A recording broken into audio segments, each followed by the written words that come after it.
Shalom Aleichem, everyone. We're continuing in Hachzeg's learning of the Pele Yoetz, day number 157, a one-day chapter called Gila, rejoicing.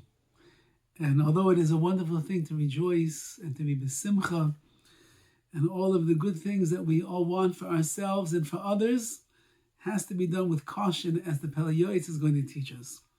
Ksiv, it says in Tehillim, V'gilu b'ra'ada. Rejoice with trembling.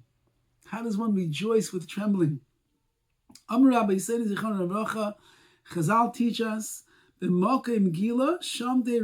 the place where there is gila, where there is rejoicing and the like, there must be ra'ada, there must be trembling. When people go out to battle and war, and they see that the enemy is strong and powerful and looks like it's going to overtake them, what do? They begin shouting and they even roar to kind of work themselves up in excitement. And then they can overpower their enemy that is trying to fight them. Meaning when they see that the chips are down, and it looks like they're in big trouble over here, so they have to motivate themselves and inspire themselves and get the adrenaline running. So they start screaming and roaring. And then, with all that energy, that inertia that they just brought, not the inertia, they brought all that energy to themselves, then they go and they overcome the enemy. Kain b'mokem gila. The same thing is in a place of gila, of rejoicing, of simcha. Why? Sheyitzra shaladam mizgaber alav. Because when a person goes into a place of happiness and joy and a party and a dance and a chasana and a bar mitzvah and everything you can imagine, the Yetzer Hara starts getting very strong and begins to overpower the person. The Yetzer Hara says, "Ooh, I got this person. They're going to be so happy. They're going to be out to lunch. They're going to be up in the air, jumping and screaming and hooing and hawing, and they're going to be pumping up the music and everything. I got him," says the Yetzer Hara. Because the fear of HaKadosh Baruch Hu is no longer in front of them. They're just busy with their simcha and their rejoicing and their dancing and their hip-hopping and all the different things and the eating and all the different things. And the Yetzer Hara pushes this person to forget about HaKadosh Baruch Hu. At that moment, and the person must then begin to shout and to roar to make sure that they don't get caught by the Yetzer Hara. But the fool just continues to compound upon his devarim ha'yisurim, the prohibited things. He looks at more things that he should not be looking at. Similarly, all different types of things that are asur, that he shouldn't be involved with, that he shouldn't think about, that he shouldn't look at. That happen to a person when he eats too much and he drinks too much and he gets too much engrossed and entrenched in this world. The Yetzer Hara has conquered the person, taken over him, and he's finished. Game over. TKO punch by the Yetzer Hara. And that's why he's saying over here, L'chein ha'ish ha'yares Hashem, but someone that fears HaKadosh Baruch Hu, Yasim Hashem lenegdo tamid, you must put HaKadosh Baruch Hu in front of you constantly, all of the time. Now listen what he writes. This is such sagely advice from the Pele Yoetz over here. The next time you're about to walk into a big chasana, and you know it's going to be off the charts. We live here in LA. Chasanas can be off the charts.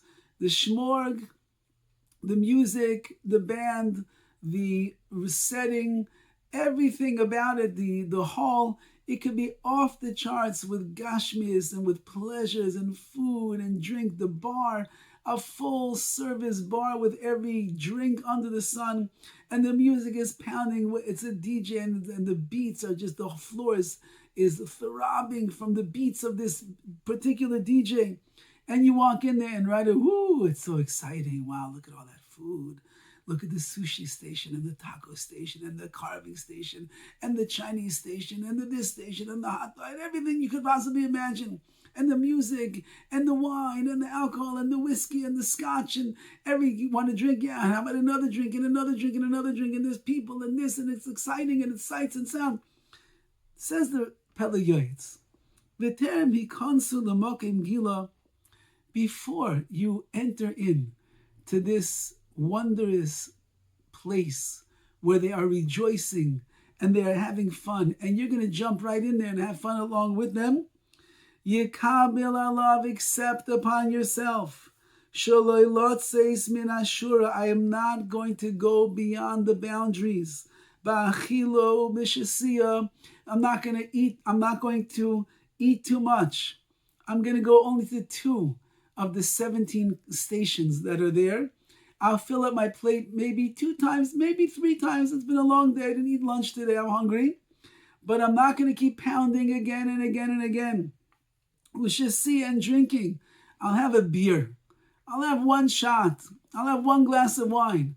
But I'm not going back again and again and again, even though there's plenty of people that they are having a grand old time over there, screaming and yelling and hooing and hawing and having, whoa, what a blast. I'm not going to let myself fall into that trap. I'm not going to lose myself. I'm here for a simcha. The ultimate simcha is simchas chasen v'kala, the rejoicing of a bride and a groom. I'm here to make them happy. I'm not here to make myself act like a fool with all the inebriation and all the food and all the indulgence that I have. I'm not even going to sit around and schmooze all night long. All of the other prohibitions that are likely to come to one's hand in the future while he's at this great simcha, this great party that he's at. And while you are in the midst of the simcha, the joyous occasion, you must remember the fear, the pure fear of Hashem. That's how a person has to go to a chasana, how they have to go to a big banquet, how they have to go to a bris that is somewhere in Beverly Hills and is costing about $150,000, and there's every kind of food you could imagine for breakfast at that bris. You have to go in there not looking at everything that's going on. You have to go in there thinking to yourself, Yiras Hashem Tahara, the fear of Hashem is pure. Vizu segula shalayayin mazikai, and that is a segula. It's like a guarantee. It is a segula, a treasure, says the Pele Yoetz, that the wine that you drink is not going to damage you. Umoitzil midai, to make you go wild and nuts because you drank too much wine tonight. No, you won't. You'll be in control of yourself. The wine will not be in control of you. He says over a Maisa story with the Baal Shem Tov.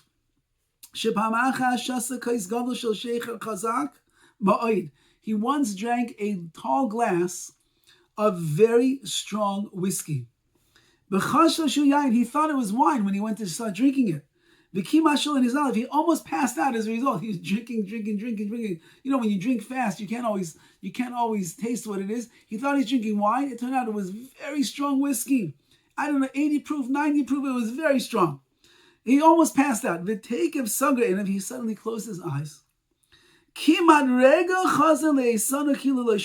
Immediately jumps up, full strength ahead, as if nothing happened to him at all. A person can drink so much whiskey, so much schnapps, and they can almost pass out. And the next thing you know, they're standing straight like that with all of their koyach, all their strength. Sholai Talmidav, his students asked him, Marafu Asa, what did you do? How did you heal yourself so quickly? Let me answer, you should know. Mashama Rabbi Seinazah Chazal teach us, Yayin Kasha, if wine is very hard on you, Pachad Mefigoy, if you're afraid, and he's learning over here, the fear means the fear of Hashem, that is going to help the effects of the wine to dissipate and disappear. There's no fear in the world like the fear of Hashem. He has with his glorious countenance. And therefore, the moment that I thought about the depths of Yiras Hashem, of fearing HaKadosh Baruch Hu, HaShecher Chalaf Halach Loi. The effects of the shecher, of the schnapps, of the whiskey, it left me just like that. Of course, the Baal Shem Tov was a very holy Jew, so it worked like that. By the rest of us, it will not work so fast, but at least it will maybe prevent you from acting like the fool that most people act in such a situation. V'oz tzarich lekayim At the times of rejoicing, a person must be Mekayim mitzvah zechira, to remind the mitzvah of remembering. Asher iksiv es HaKadosh Baruch Hu, remember when the Jewish people were standing by Har Sinai. They just received the Torah, the greatest gift. Could you imagine the simcha that existed amongst Klal Yisrael at that moment? And less than 40 days later, or not more than 40 days later, what were they doing? Dancing around the Egel Azav, the golden calf, disappointing HaKadosh Baruch Hu to no end. They angered HaKadosh Baruch Hu. Uzechiras Yerushalayim, and don't forget about Yerushalayim, which is lying in ruins. How can you be drinking and drinking and drinking, and now they have these things, smoking and smoking? I'm not talking about cigarettes, and doing all these other things that people do to make themselves lit and to make themselves happy and excited and wild. Yerushalayim is lying in ruins, and that's what you're doing. The Beis Hamikdash is lying devastated and destroyed. HaKadosh Baruch Hu, Shechina, is wandering around in Golis for 2,000 years already, doesn't have a place to settle down because the Beis Hamikdash is no longer here, and you're acting like a wild man. You're acting like a maniac at a chasida. Your wife is on the other side of the mechitza, and these are the things you're doing over here. Chas v'chalila, says the Pele Yoetz, a person must be in control of themselves.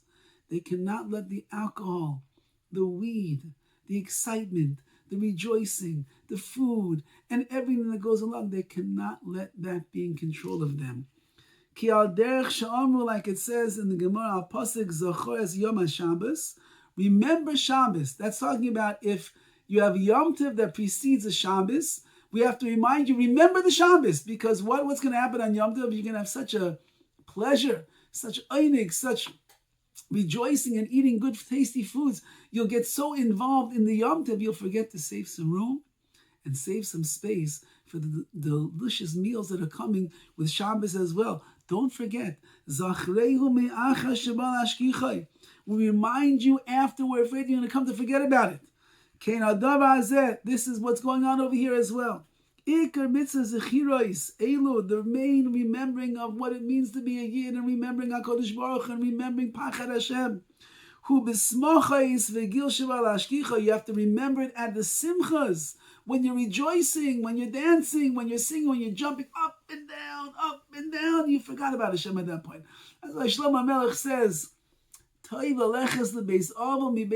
it's better to go to the house of mourning than to a base mishnah, than to a celebration.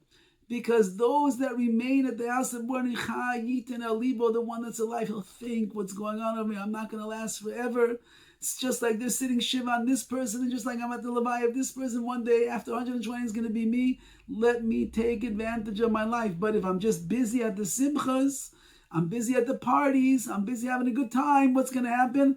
I'll forget about the Rebbeinu Shalom. I'll be so entrenched and engrossed and obsessed with all the pleasures of this world. And therefore, at those moments, remember, says the Pele Yoetz, who you really are and what HaKadosh Baruch Hu and who Hashem is. The Gamzeh God, the God of this will be a great fence and a boundary that you can make for yourself. Shelo Yetzei min Ashura. You won't go out of line. You won't step out of balance. Rak Yisnag b'derech yashar. You'll go in the straight and the right path. B'mida, b'mishkol, ub'msura. You'll go and everything will be measured out perfectly. You'll do everything balanced. You'll do everything in the right way. To rejoice, yes, we have to rejoice. There's simchas in Klal Yisrael, but it has to be done b'derech HaTorah, in the way that HaKadosh Baruch Hu wants us to do it. All the best.